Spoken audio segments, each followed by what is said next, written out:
Dear students, here we are into Newton's laws of motion now. In the chapter force and acceleration, we have talked about force. So, Newton's first law we are going to talk. Newton's first law. Newton's first law. First law of motion.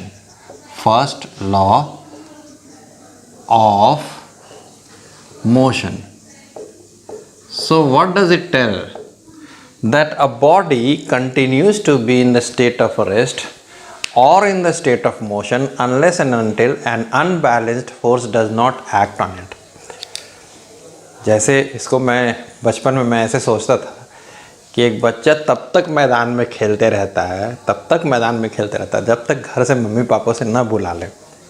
थोड़ा बहुत वही relationship है, लेकिन scientific चीज़ समझिए कि अगर कोई चीज़ को मैं यहाँ रख के चला गया, एक चीज़ को यहाँ पर रखी, किताब को रख के चला गया, और से फॉर एग्ज़ाम्पल मुझे पता है कि लॉकडाउन शुरू होने वाला है, इसलिए मैंने अपने रूम को बंद किया, हॉस्टल रूम, और मुझे लास्ट ट्रेन मिल गई, मैं घर चला आया. लॉकडाउन मान लीजिए कि 30 दिन 60 दिन के लिए कंटिन्यू हुआ.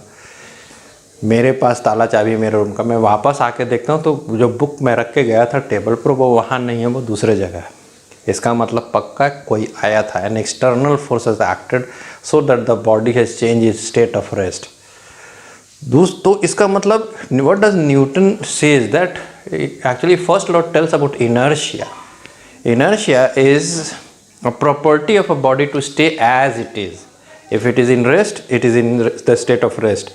If it is in motion, if it is in the state of motion. Suppose you are an astronaut, और अगर आप एक स्क्रू ड्राइवर या कुछ फेंक देते हैं स्पेस में, सपोज आप एक एस्ट्रोनॉट है और आप फेंक देते हैं स्क्रू ड्राइवर, तो देखिएगा वो एस्ट्रोनॉट जो स्पेस में है, उसको जो स्क्रू ड्राइवर उसने फेंका वो सीधा चलते जाएगा. यानी a body will continue its motion in a straight line until and unless an external unbalance force does not act on it. तो इसको सम अप करते हैं, इसको हम थोड़ा लैंग्वेज देते हैं. A body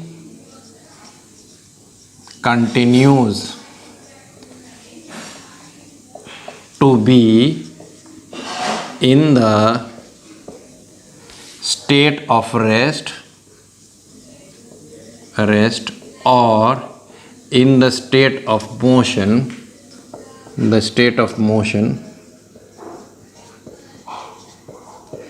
unless and until an external unbalanced force acts on it.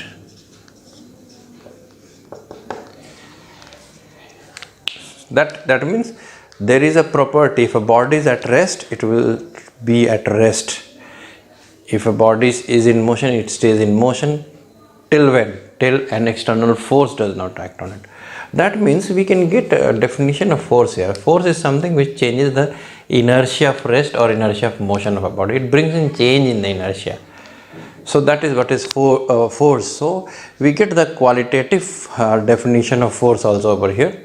That force is something which changes or tries to change the inertia of rest or inertia of motion of a body. ये बहुत important बात. यानी inertia दो प्रकार का होता है. एक इनर्शिया ऑफ रेस्ट जो कि बॉडी रेस्ट में उसमें होता है, और एक इनर्शिया ऑफ मोशन जो कि बॉडी मोशन में उसमें होता है. तो आप क्वेश्चन कर सकते हैं कि अगर हम बॉल फेंकते हैं तो वो चलते क्यों नहीं रहता. तो बॉल फेंकते तो चलते इसलिए रहता है क्योंकि फ्रिक्शन फोर्स एक्ट करता है और वो बॉल रुक जाता है. अगर उसको हम लोग स्पेस में फेंक देते तो वो स्ट्रेट लाइन में चलते रहेगा अगर हम एस्ट्रोनॉट होते तब. तो ये इंपॉर्टेंट बात है फोर्स इनर्शिया के बारे में. Inertia is of two type. That means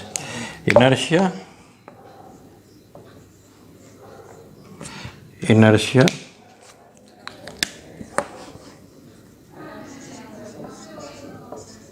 of rest and inertia of motion. Suppose आप स्कूटर पर बैठे हैं, कोई नया चलाने वाला आया, अचानक से स्कूटर का क्लच छोड़ देता तो आप ऐसे से पीछे हो जाते हैं, ऐसे से होने लगते हैं. क्यों? क्योंकि आप स्कूटर के साथ रेस्ट में थे और स्कूटर सडनली स्टार्ट हुआ तो आपका लोअर पार्ट जो है स्कूटर के साथ आगे बढ़ गया और अपर पार्ट इनर्शिया को रिटेन कर लिया. एंड दैट इज़ वाई फिर, लेकिन क्योंकि आपको बॉडी कनेक्टेड है तो आप वहीं नहीं रह जाते हैं, साथ साथ स्कूटर के खींच के चले जाते हैं. लेकिन इमेजिन कीजिए कि स्कूटर के ऊपर सपोज़ आप कोई कार्टन्स रखे हुए हैं, कोई सामान रखे हुए हैं, और सडनली स्टार्ट करेंगे तो सब गिर जाएगा, पीछे उसको बांधना पड़ता है हमें। सो बुक्स मान लीजिए आप बहुत सारा रखे हुए हैं और स्टैक रखे हुए हैं किसी भी व्हीकल के ऊपर, चलाने लगते हैं, what happens, the book fall down because the book is in tries to maintain its inertia of rest, but the vehicle moves ahead. So that is there. इसके जस्ट अपोजिट समझ लीजिए, जब आप एक्शन स्टंट में देखते हैं कि बहुत कस की गाड़ी ब्रेक लेती है तो स्टंटमैन से शीशा तोड़ के बाहर गिर जाता है। क्यों? क्योंकि वो लगातार मोशन में, अब गाड़ी रेस्ट में होगा लेकिन बॉडी जो है मोशन में है, तो what will happen, inertia transfer होने से पहले, रेस्ट से मोशन से रेस्ट से आने से पहले वो आगे बढ़ जाता है और शीशा तोड़ के बाहर निकल जाता है। तो ये सब क्वेश्चन आता है, या आप डस्टिंग करते हैं वही यही प्रिंसिपल यूज़ करते हैं। कोट ऐसे है, आप उसको कस के हिट करते हैं कोई चीज़ से तो the dust falls down due to inertia of rest. इसी तरह से कहा जाता है कि चलती गाड़ी में आपको जब आप उतरते हैं तो थोड़ी देर तक आपको दौड़ना पड़ता है, क्योंकि what happen, suppose you jump down a moving vehicle, then you are also in the state of motion and suddenly will come in rest. So the tendency of your body is to stay in motion, therefore you fall down, so you have to run a little bit.